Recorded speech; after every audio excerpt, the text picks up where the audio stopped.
Thank you very much, Mr. Chair, for entertaining this motion, and I thank very much MP Davidson, who is our Shadow Minister for Red Tape, for being here today and bringing forward this important motion at such an important time, and at a time where so many Canadians and businesses, small businesses in particular, are suffering. So I truly appreciate you being here today at Government Operations Committee and bringing forward this motion. And I wanted to provide some statistics in support of this motion, Mr. Chair. From the 2024 Fraser Institute Energy Sector Competitiveness Sector Report, Mr. Chair, overall the U.S. performs better than Canada in 13 out of 16 policy factors. More than half of investors indicated that uncertainty concerning environmental regulations and regulatory duplication and inconsistencies were more concerning in Canadian provinces than in U.S. states. So, Mr. Chair, I know you come from the great province of Alberta, such as myself, and this is a province that has suffered greatly in their production capacity as a result of this government's red tape initiatives. And so thank you for being here today, MP Davidson, on behalf of Albertans as well, in your capacity of bringing this motion forward. From the July 12th, 2023 Toronto Sun, Mr. Chair, almost 90% of federal managers receive bonuses averaging $17,000 a year since 2020, even though under half of federal departments and agencies achieved their annual production targets. And again, one of the targets should be to reduce red tape. We have individuals receiving compensation bonuses when they are not achieving their objectives. So certainly another struggle that we see against the abundance of red tape. From the January 13th, 2024 Toronto Sun, when Trudeau came to power in 2015, 43,424 federal bureaucrats were collecting a six-figure salary. By 2022, that number more than doubled to 102,761. And the Trudeau government also dished out more than $1 billion in bonuses, despite the governments tripping over themselves while attempting to deliver services.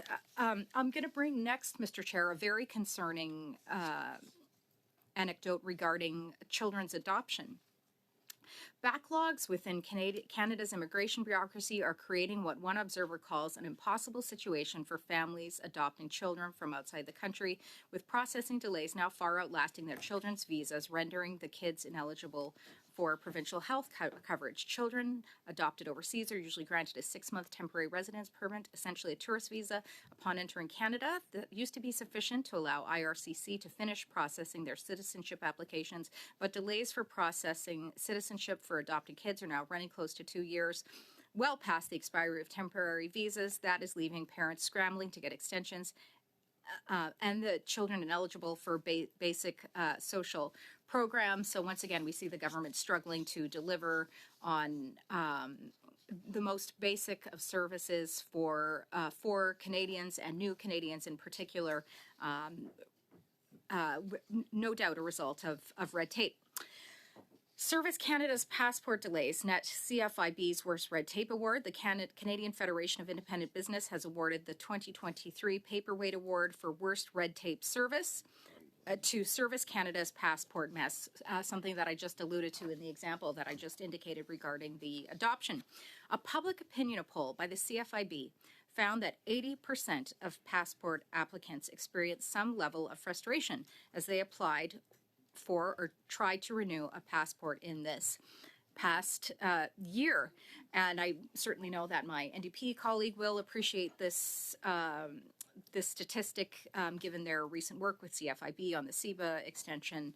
80% of passport applicants, that's an incredible number, 80% dissatisfaction as a result of red tape.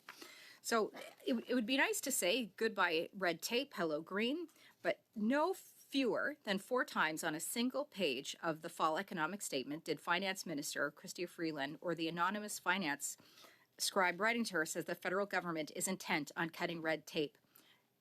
So only 4 times. It's unbelievable. Only one problem. There are deals with 9 cities and 1 province. The cities have combined population of just over 4 million people. So that's only 10% of the city's population. And a second problem, federal municipal agreements, even to cut red tape, are themselves a form of red tape. unbelievable. The feds won't just give the cities an opportunity to cut the red tape. So, we are just seeing time and time again problems with red tape underneath this government.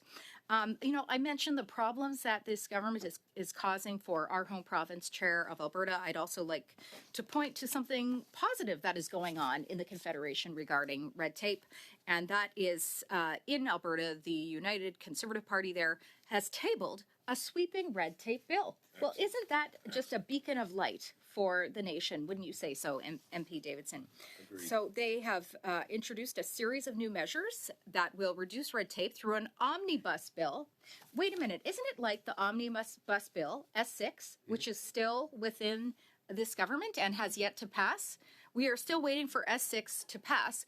The most simple of red tape cutting, like not even innovative red tape, MP Davidson, only red tape whereby there are like low-hanging fruit, simple measures that need to be adjusted to eliminate the most burdensome of the smallest pieces of red tape. They can't even seem to get this through or make it a priority to get this through the government. Yet we have here the provincial government of Alberta providing this omnibus bill, which should provide as an example for this government. That will change 14 pieces of legislation across 9 different ministries. My goodness, I think there are more departments involved in the Arrive scandal than there are here that will be affected by this change by the United Conservative government in Alberta.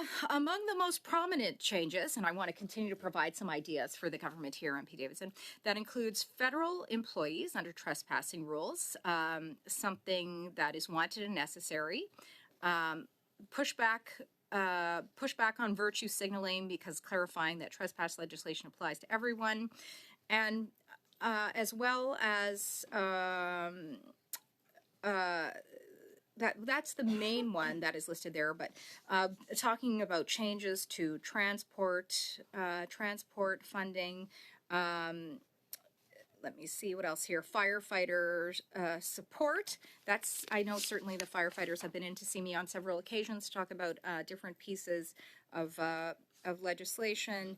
But I really think that this is Bill 9 that I'm referring to. I really think that this government should perhaps take a look at what the provincial government has done in Alberta as just a follow-up to the motion that MP Davidson has suggested here today. An omnibus bill would be wonderful in addition to the request that MP Davidson has made. But also pass S6. That would be a great little start if they could do this. So again, I'd like to thank MP Davidson for being here today to present this motion to the committee for its consideration. And I hope that Canadians will be inspired across the country this week to contact their representative and ask them to just cut one small piece of red tape. One piece. Yeah, that's right. Get out a chainsaw. Get out a chainsaw and, let's have a piece of red tape being cut across this nation, MP Davidson. Thank you very much, Mr. Chair. Thank you, Mrs. Cusi.